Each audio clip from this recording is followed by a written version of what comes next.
My parents voted for a party that would have preferred if I suffered and passed away, so I kicked them out of my house, and now my mom is bawling her eyes out. I, 38 female, have a rare condition where my body rejects estrogen, and any amount slightly greater than my usual makes me retch, as easy as taking 2 birth controls at once. Oops.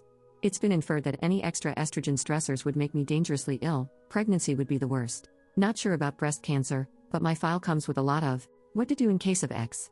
I eventually got my reproductive parts removed and have been happy ever since. I'm Canadian.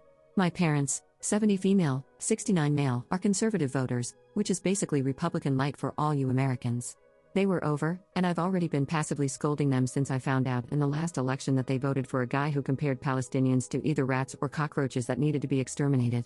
But we're voting for the party they proclaim, not the person. Oh?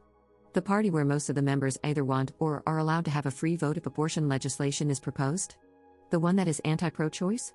The same one that wouldn't recognize my medical condition, no name brand is the best, and would just try to intubate me and shove tubes in my arms and guts so they could keep me alive for the baby?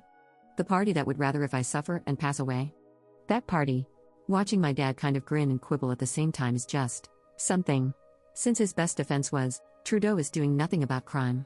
You'd be voting for a party that would be happy if I suffered and pass away. To a hypothetical pregnancy I cannot have but my way too many doctors know is lethal. But the crime. How can you know they'll ban it, abortions, if they're not elected?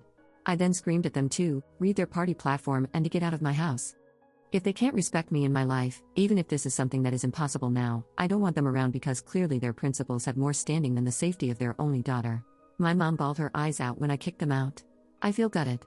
Sure, it's not something that would hurt me now, but the thought of maybe, younger, me or someone else ending up in the ER and being denied care because their requests for an abortion are not enough to justify it for medical reasons, is just saddening. Am I the butthole for giving ultimatums over a bunch of hypotheticals?